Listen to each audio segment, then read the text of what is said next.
হাওড়া জেলা traffic awareness সোসাইটির উদ্যোগে আজকে যে কর্মসূচি গ্রহণ করা হয়েছে তাতে মানুষের কাছে এই বার্তায় পৌঁছে দেওয়া হবে যে নিয়ম মেনে গাড়ি চালান, নিয়ম মেনে রাস্তা পারাপার করুন, ট্রাফিক আইন সর্বতোভাবে সর্বক্ষণ মেনে চলুন। আর এই বিষয় সংক্রান্ত যে এই নিয়েই আজকের এই র্যালি, মূলত মানুষকে সচেতন করা। এই আলোচনা যখন আমাদের চলছে, ইতিমধ্যে এখানে এসে উপস্থিত হয়ে গিয়েছেন হাওড়া পুরসভার মুখ্য প্রশাসক নামী শিশু বিশেষজ্ঞ ডাক্তার সুজয় চক্রবর্তী, তিনি আমাদের সঙ্গে রয়েছেন। শুধু আপনার কাছে এটা জানতে চাওয়া যে ট্রাফিক অ্যাওয়ারনেস সম্পর্কে আমরা আজও সচেতন হতে পারলাম না। কোথাও গিয়ে মনে হচ্ছে আমাদের সমাজের একটা অংশের মানুষ, একটা অংশের যুবক, একটা অংশের তরুণ, তারা নিয়ম মানার থেকে নিয়ম ভেঙে বেশি আনন্দ পান, যে কারণে হেলমেট না পরা, ওয়ানের ভায়োলেট করা, ট্রাফিক সিগন্যাল না মানা, এটা একটা রক্তের মধ্যে এসে গিয়েছে। এই নিয়ম ভাঙার খেলাটা চলার জন্যই প্রতিদিন প্রতিনিয়ত আমরা দুর্ঘটনার ছবি, মৃত্যুর খবর এগুলো আমাদের পড়তে হচ্ছে, শুনতে হচ্ছে। এই দুর্দশা থেকে আমরা কবে মুক্তি পাব? এটার একটাই উত্তর হচ্ছে অ্যাওয়ারনেস, সচেতনতা, যেটার উদ্দেশ্যে আজকের এই র্যালিটা হবে।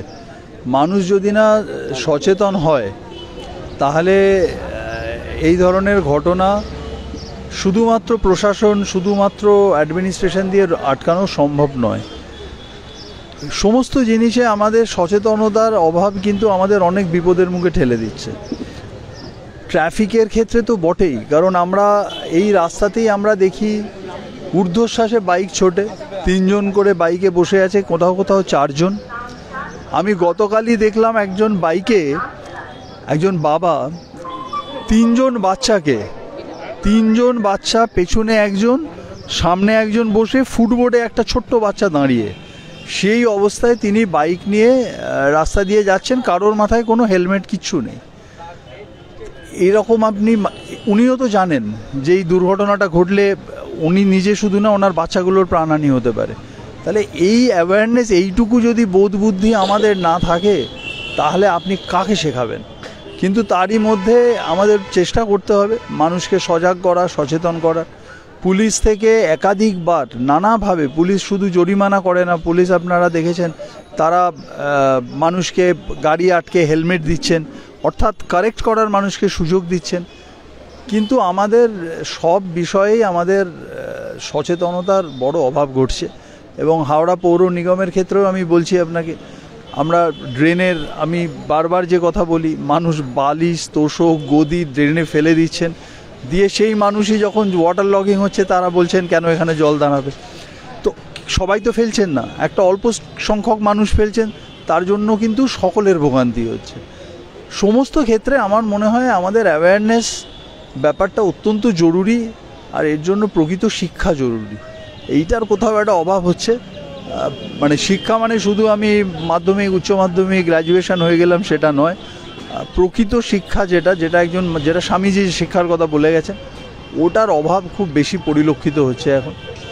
তো আমার বিশ্বাস এই ধরনের প্রচেষ্টা হতে থাকলে, যেটা আজকে এই ট্রাফিক অ্যাওয়ারনেস সোসাইটি থেকে করা হচ্ছে, অলোকবাবুরা করছেন, প্রতি বছর করেন ওনারা। এখানে আরটিও সাহেবও আছেন, পুলিশের সমস্ত আধিকারিকরা রয়েছেন, আমাদের সাধারণ মানুষ প্রচুর রয়েছেন। তো এইটাকে আমরা যত এর মোমেন্টাম বাড়বে তত ওই ধরনের ঘটনা আশা করি কমবে, এটাই আমরা হোপফুল থাকব। আশায় বাঁচে চাষা, আশা তো করতেই হবে।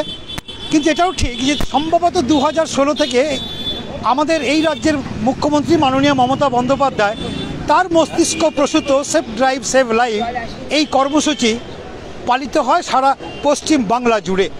লক্ষ লক্ষ টাকা খরচা করে ট্রাফিক সপ্তাহ উদযাপনও করা হয়, কিন্তু আখেরে লাভ হয় কতটা? কিন্তু তারপরও ওই যে আশায় বাঁচে চাষা, আশা আমাদের করতেই হবে।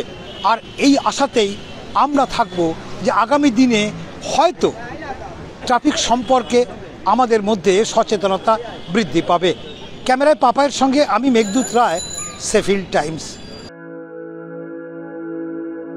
আপনি কি জটিল কিছু সমস্যায় ভুগছেন? সমাধান পেতে চান? যোগাযোগ করুন প্রখ্যাত জ্যোতিষ ও তান্ত্রিক মনসারাম ভট্টাচার্যের কন্যা মনসা কন্যার সাথে। প্রখ্যাত জ্যোতিষ ও তান্ত্রিক মনসা কন্যা হাওড়া জানবাড়ি ও হাতিবাগানের নিজস্ব মন্দিরেও বসেন। যোগাযোগ 9830106967 আর 9239655323।